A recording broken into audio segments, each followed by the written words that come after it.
Hello everyone and welcome to another episode of Afternoon Dreams. This week we're looking at Downer Island's Final Hour, an open world action RPG with a lot of potential, so without further ado, let's get to it. The game starts you off in a hub area / overworld, and I mean that both literally and figuratively.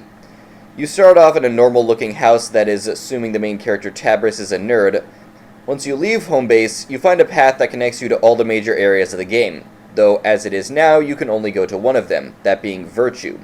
Virtue is your stereotypical grassland area with goblin enemies, but this is an open world game, and there is a discoverable cave with some special items in it, kind of like Skyrim. Now, when you first get to Virtue, the first thing you'll notice about Final Hour compared to a lot of other open world games is that your main method of traversing the world is by flying. And I don't mean jump off a ledge and glide every so often, I'm talking actual unlimited flight. That's because the character you play as, Tabris, is an angel. The controls are decent enough, you can fly straight ahead at a satisfyingly fast pace at the expense of some energy, but turning is a bit awkward if you don't know the controls. And while there isn't a limit on how long you can fly, there apparently is a limit on how high you can fly.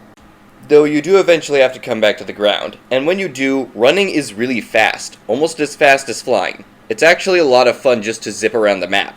Of course, if you run long enough, you're bound to run into some enemies. Just keep your distance if you see an enemy about to take a swing, especially a boss preparing for a heavy attack, and strike when you see an opening. When you do get a chance to strike, you have a basic attack, a heavy attack, and a few special abilities.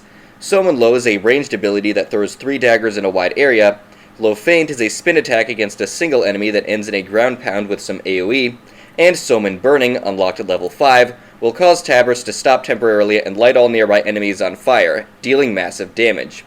Also, each ability has a recharge time so you can't spam them. My only criticism here is that in boss fights it can be tempting to just never get close to the boss and wait until Somen Low recharges because the bosses, at least the ones I've seen thus far, can't attack you at a range. As for potential future additions, I've seen some of Downer Island's videos, and it looks like the game is going to have a loot system with different weapons and items, and even a pet that follows you around. Then there are those other areas I mentioned before, which will likely have their own unique enemies, loot, and bosses. Downer Island has also explicitly teased another area in the hub. Also, before an update a short while ago, there is a quest board where you could receive quests to kill a boss in a specific area, like the goblins in Virtue. I don't know if this feature will return, but if it does, maybe we could see quests to search out a secret area, gather items from fallen enemies, or possibly fight a secret super boss.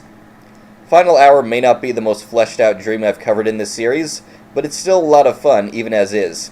And with all the potential new additions Downer Island has teased, it's only going to get bigger and better. Thank you all for watching, and I'll see you in the Dreamiverse.